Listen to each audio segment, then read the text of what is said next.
అవమానం ఈ పాయింట్ అయితే రేజ్ చేస్తున్నారు. మొన్న ఆ మధ్యన వాసంశెట్టి సుభాష్కు సంబంధించి ఒక ఫోన్ ఆడియో కాల్ అయితే లీక్ అయింది. బాబు గారు ఆయన్ని మందలించారు, అప్పుడు ఎమ్మెల్సీ ఎలక్షన్కి సంబంధించి సరిగ్గా పనిచేయట్లేదు అనేది. అలాగే నిన్న జోగి రమేష్తో కలిసి పార్థసారథి అందులో పాల్గొన్నారు అనేది.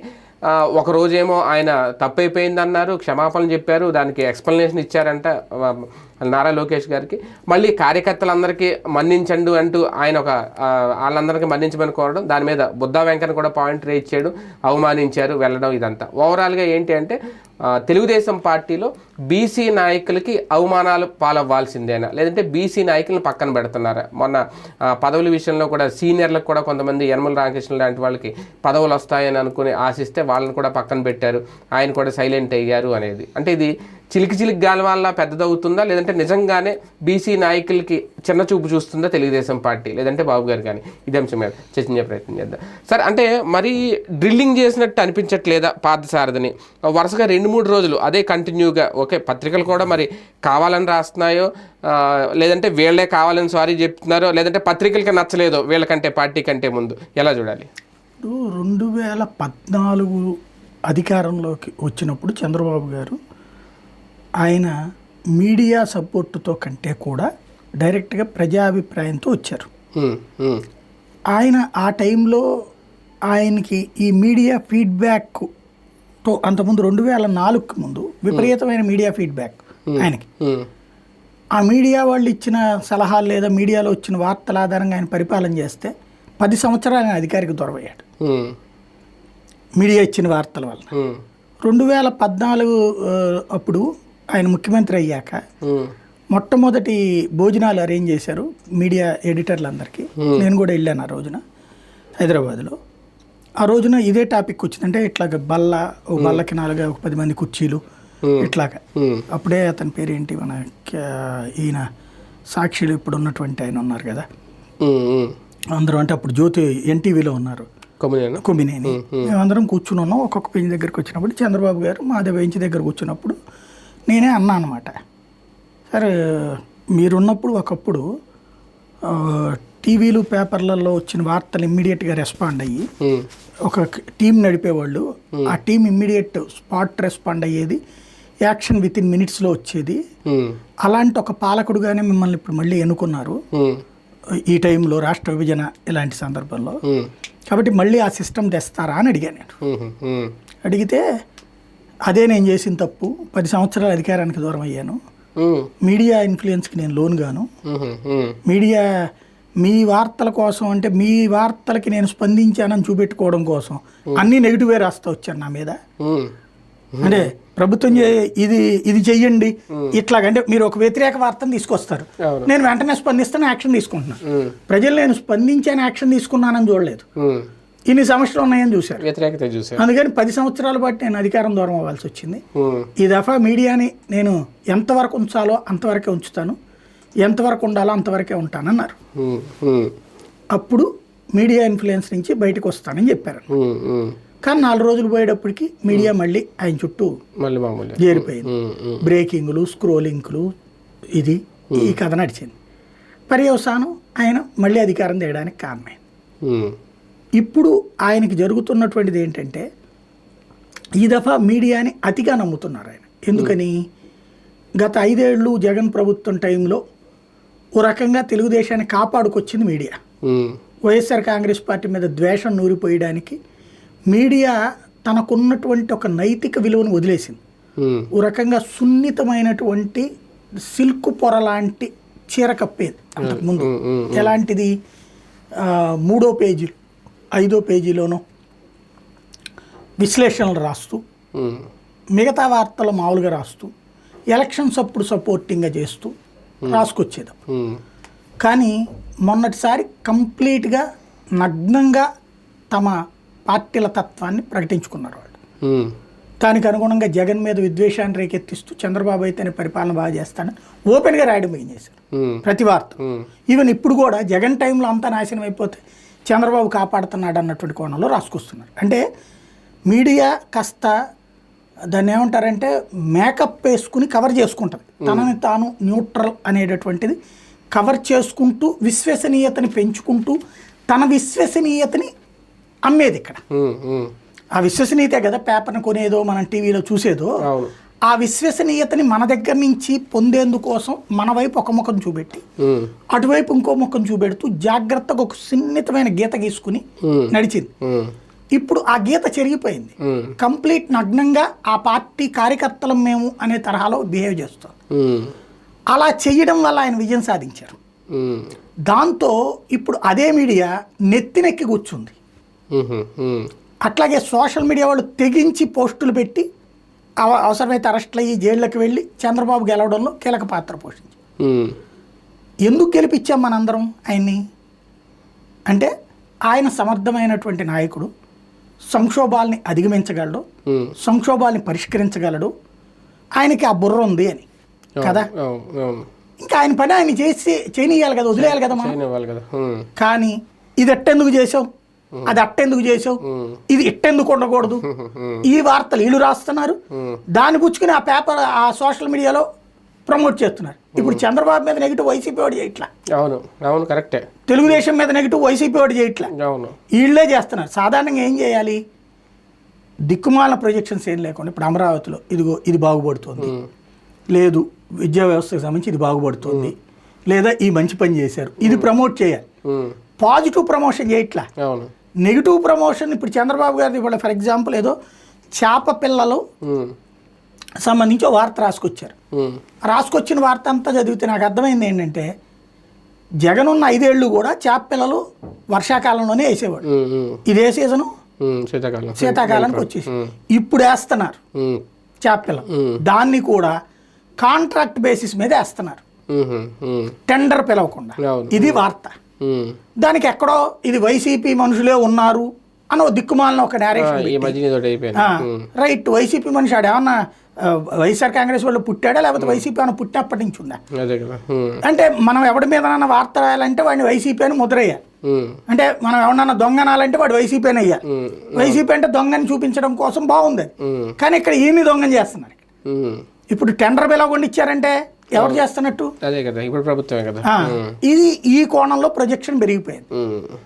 ఇది ఏమైపోయింది, దీన్ని ఏమంటామంటే బ్యాక్ సీట్ డ్రైవింగ్ అంటాం, షాడో రూలింగ్ అంటాం.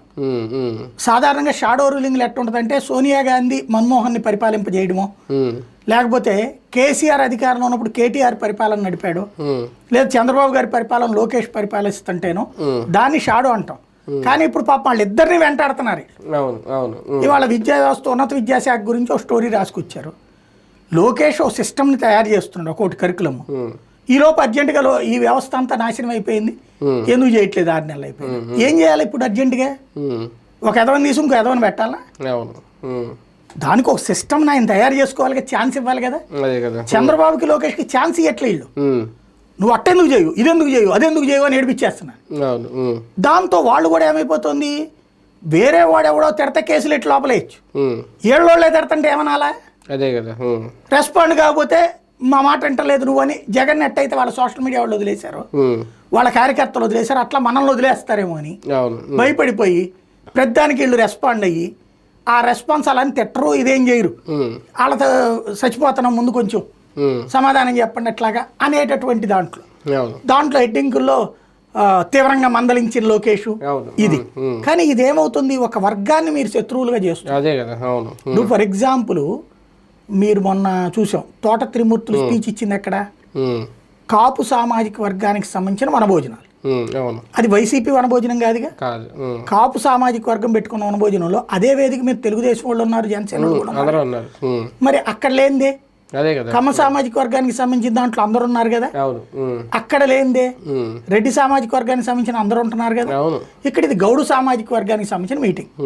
ఇప్పుడు సింపుల్ అండి, ఈజీగా చెప్పాలంటే వంగవీటి రాధ సంబంధించి, వంగవీటి రాధ ఏ పార్టీ అసలు, వాళ్ళ నాన్న బద్ధ శత్రుత్వం తెలుగుదేశానికి, కాంగ్రెస్ పార్టీ. కాబట్టి అతను తెలుగుదేశంలోకి చేరాడు. కాబట్టి నువ్వు కాంగ్రెస్ పార్టీ ఎవడో రంగబొమ్మ పెట్టుకోవడానికి వీల్లేదు, లేకపోతే వైఎస్ఆర్ కాంగ్రెస్ పార్టీ పెట్టుకోవడానికి వీల్లేదు, లేదా వైసీపీ వాళ్ళు కనుక నువ్వు గెలవడానికి వీల్లేదు అంటే ఎట్లాగ నువ్వు ఒక కాపులలో వంగవీటి రంగా ఎట్లాగో బీసీ సామాజిక వర్గంలో ఆయన అట్లాగా గౌడు సామాజిక వర్గానికి సంబంధించి గౌతు లచ్చన్న అట్లాగా ఆయన్ని కులాలకు అతీతంగా చూస్తారు, పార్టీలకు అతీతంగా చూస్తారు. కొంతమంది ఆ పెద్దరికం ఉంటది, దాన్ని మనం కాదనడానికి లేదు.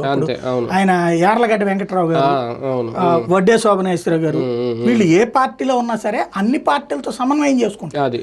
ఇప్పుడు బెజవాడ రౌడీజానికి సంబంధించినటువంటి దాన్ని కంట్రోల్ చేయడానికి ఆనాడేసినటువంటి శాంతి కమిటీలో హెడ్ వడ్డే శోభనేశ్వరరావు, శాంతి కమిటీ. మరి ఈయన తెలుగుదేశం కదా, రంగా కాంగ్రెస్ కదా అక్కడ, మరి ఎట్టా కుదిరింది? దాంట్లో సిపిఐని పెట్టారు, సిపిఎంని పెట్టారు, అందరూ కలిసి శాంతి కమిటీ అన్నారు. అట్లాగే ప్రతి దాంట్లో కూడా కొన్ని విషయాలు వదిలేయాలి వాళ్ళకి, అంతే కదా. వీళ్ళు ఏమన్నా పార్థసారథి ఏమన్నా దీని గురించి తిడతాను, పార్టీని గురించి, లేదా అమ్మాయి శిరీష ఏమన్నా తిడతాను, తప్పు పట్టాలి. నేను చెప్పిన గౌతు లచ్చన్న గారు ఏ పార్టీ అసలు నేను అడుగుతాను? గౌతు లచ్చన్న గారు కాంగ్రెస్ పార్టీ. ఒకప్పుడు అదే గౌతు లచ్చన్న గారి శత జయంతి సభకి చంద్రబాబు నాయుడు, బివి రాఘవులు, రాజశేఖర రెడ్డి ముగ్గురు కలిసి వెళ్ళారు, ముగ్గురు కలిసి అటెండ్ అయ్యారు, ముగ్గురు కలిసి. మరి ఆనాడు ఈనాడు ఎందుకు అవుతుంది? వీళ్ళకి ఇవాళ ఎందుకు ద్వేషం వస్తుంది? ఆ రోజున ముగ్గురు కలిసారుగా. మరి కొంతమంది కులానికి సంబంధించినటువంటి నాయకుల విషయంలో ఆ విధమైన పాత్ర పోషిస్తాం.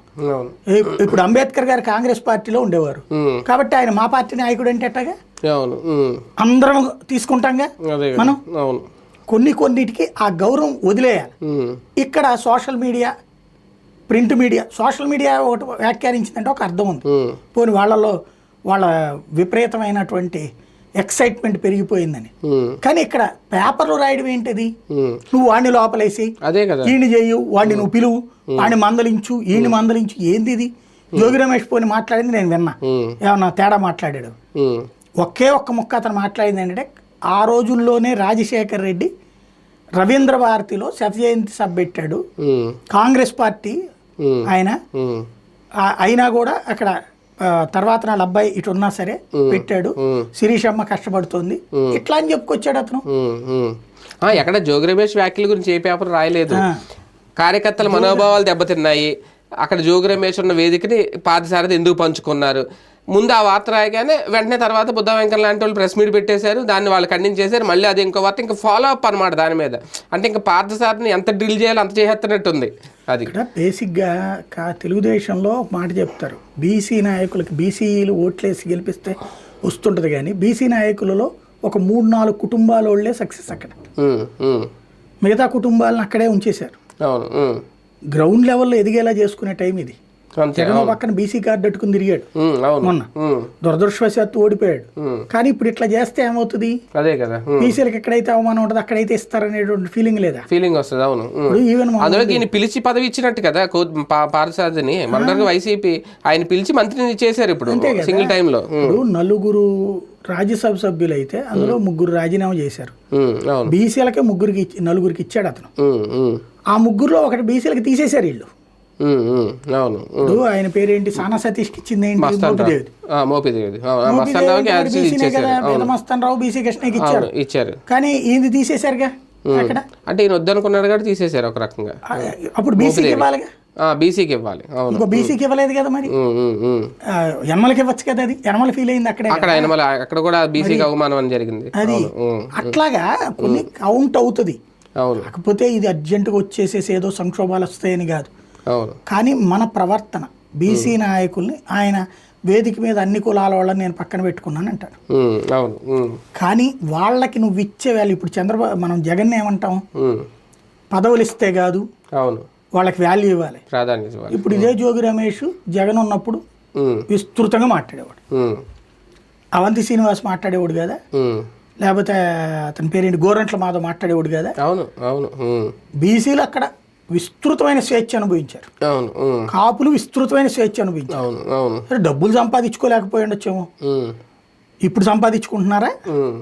అట్లయితే లేదు, ఇప్పుడు సంపాదించుకున్నారంటే అప్పుడు కూడా సంపాదించుకుండొచ్చునేమో. కానీ ఓవరాల్గా జరుగుతున్న పరిస్థితి చూస్తూ ఉంటే, అంటే ఈ టార్గెట్లు ఇవన్నీ బాబు గారి మీద ఏమన్నా ఇంటర్నల్గా ఒత్తిడి పెరుగుతోందా? బాబు గారిని ప్రతిరోజు ఆయనకి టెన్షను, జగన్తో ఏ ప్రాబ్లం లేదు, జగన్ శుభ్రంగా ఏదో 3 రోజులు 4 రోజులు ఆయన బెంగళూరులో రాజకీయాలు ఉంటున్నాడు. చేసుకుంటున్నాడు ఇంకా. ఏదో వచ్చి వాళ్ళ పార్టీని బాగు చేసుకునే పనిలో ఉన్నాడు. అవును అవును వాళ్ళ సాక్షిది కూడా ఎవడు పెద్దగా ఫాలో అవ్వట్లేదు, వాళ్ళ పార్టీ వాళ్ళు తప్పి. అంతే. అవును. సాక్షి టీవీ వాళ్ళు కూడా అలాంటి ప్రాబ్లం లేదు. వాళ్ళ సోషల్ మీడియా కూడా భయపడిపోయింది, అయిపోయింది. ఇప్పుడు ఆయన ప్రాబ్లం అదేం కాదు. ఆయన ప్రాబ్లం సొంతోళ్ళు, సొంత పత్రికలు రోజు బాబు ఏం చెయ్యాలో డిసైడ్ చేస్తున్నాయి. బాబు ఎవరిని తీసేయాలి, ఏ అధికారిని తీసేయాలి, ఏ అధికారిని పెట్టాలి. అధికారులకు ఇదివరకు అయితే కులం పేరు చెప్పి ఆ కులం అధికారిని అవమానించారని రాసేవాడు. ఇప్పుడు అదే అధికారి ఆ కులపోడని తెలిసినా సరే, నువ్వు చంద్రబాబు టైంలో నువ్వు ఇదే జగన్ టైంలో నువ్వు సరిగ్గా వ్యవహరించలేదు, నీళ్ళే సర్టిఫై చేస్తున్నావు. ఒక రకంగా చెప్పాలంటే పరిపాలన పత్రికలు టీవీలు చేస్తున్నాయి. అది చదివేసి దానికి ఇన్స్పైర్ అయిపోయినటువంటి సోషల్ మీడియా చంద్రబాబును వదిలేసేసి ఆ వార్తలను పట్టుకుని చంద్రబాబు మీద లోకేష్ మీద ప్రెషర్ పెడుతున్నాయి. దానివల్ల నష్టం ఎవరికంటే తెలుగుదేశం పార్టీకి. బ్యాక్ సీట్ డ్రైవింగ్ చేయనీయకూడదు. దానివల్ల ఒకటి తెలుగుదేశం మీద వ్యతిరేకత తెలుగుదేశం వాళ్ళ అనుకూల మీడియాని సృష్టిస్తోంది, తెలుగుదేశం సోషల్ మీడియాని దాన్ని ఫాలో అప్ చేస్తుంది. ఇది వేరే మిగతా తటస్థులకు ఏమనిపిస్తుంది, ఏంది ఇది 24 గంటలు. ఇంకోటి ఈ దీంతో వెనక్కి తగ్గుతుండడు పద్దాక. స్ట్రాంగ్ లీడర్ వెనక్కి తగ్గుతూ ఉంటే ఎట్టాగా ఉంటుంది. అది ఓ రకంగా ఆయన క్యారెక్టర్ని దెబ్బతీస్తున్నారు. ఆయనకి నువ్వు పరిపాలన అప్పజెప్పే వరకు, ఇప్పుడు నరేంద్ర మోడీ భారతీయ జనతా పార్టీ ఆర్ఎస్ఎస్ అనుబంధ సంఘాలన్నీ పైకి తీసుకెళ్ళండి. నరేంద్ర మోడీ ఏం చేయాలో ఎప్పుడైనా చెప్తుంది ఆర్ఎస్ఎస్? లేకపోతే వాళ్ళ సోషల్ మీడియా ఏమైనా చెప్తుందా? ఆయన ఏం చేస్తున్నాడు అది ప్రమోట్ చేస్తారు. ఒక రకాల పనాలు చేసుకుపోతా ఉంటారు అంతే. మా పని ఏంటి ఆ రోజు నిన్ను అధికారంలో తేవడం, అంతే. మిగతాది ఏంటి, నువ్వేదైనా మంచి చేస్తే చెప్తాం, చేయకపోతే సైలెంట్, అంతే. అంతకు మించి వాళ్ళు మోడీ ఎట్టెందుకు పరిపాలించడు, అట్టెందుకు పరిపాలించాలి. కొంతమంది ఉంటారు కట్టర్ హిందూస్ అంటారు.